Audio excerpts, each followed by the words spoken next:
Thank you, Honourable Speaker. I appreciate the question in the House today. Honourable Speaker, perhaps some background to the question. I wish to inform this August House that the Ministry manages a total of 21,226 state land leases.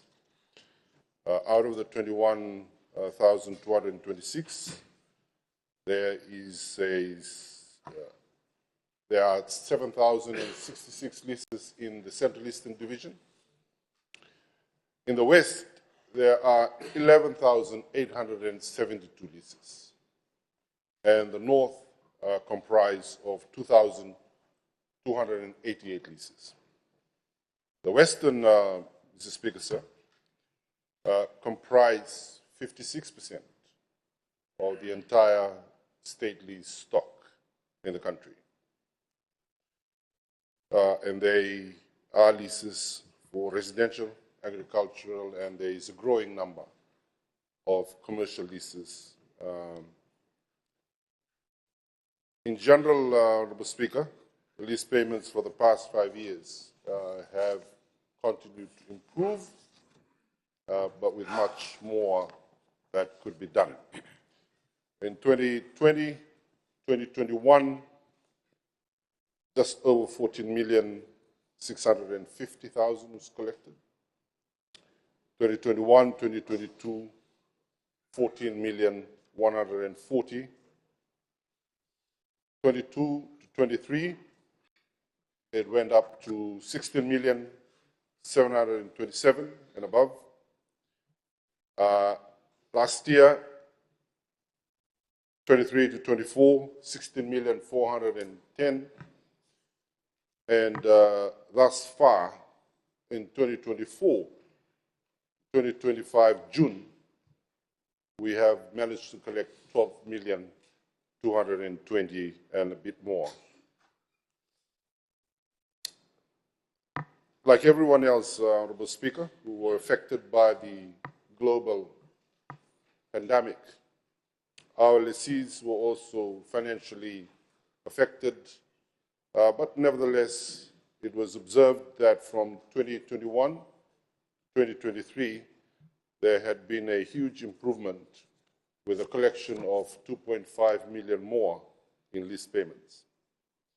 The Ministry is in a better and improved position now, given that by June of 2025, half a year, we've already collected around 75% of the amount collected in the end of the last financial year. Whilst there has been significant progress in our collection, the government recognized the financial hardships that are faced by our lessees, our farmers who lease out farmlands. It was for that reason that the Ministry and the government had introduced the waiver of interest amnesty for a period of 12 months in 2024. The waiver was introduced not as a relief for the principal obligation, but as a compassionate measure to ensure that leaseholders do regularize their accounts without the added burden of accumulated fees and penalties. Honourable Speaker, the waiver period is currently underway from the 1st of September 2024 and will end this month on the 31st of August 2025. To date, Honourable Speaker, the total interest that has interest waived sits at 1.655.315 million. Although this may seem to be a loss for government, the Ministry sees that as a need to be reasonable, to be real, to show empathy, and also to perform the role of the state as the loco parentis, the parent of all citizens. Mr. Speaker, in terms of arrears, the total lease due as of June 2025 sits at 43 million and 43 million 35,444.89. It's just over 43 million. This is inclusive of the January 2025 rent charges amounting to 9.6 million, plus the interest, 12% interest charged in January of 2025 for any outstanding balance from the previous years. So the actual arrears, if we were to exclude the rent charges for January 2025, the total amount will be just below 33 million, 33.5 million. Honourable Speaker, no one is exempted from the economic challenges of the recent years, and the Ministry, including the Ministry, yet we remain committed to intensify our effort to collect outstanding lease arrears by implementing a number of strategies, which includes close engagements with our leaseholders, waiver of interest that is presently underway.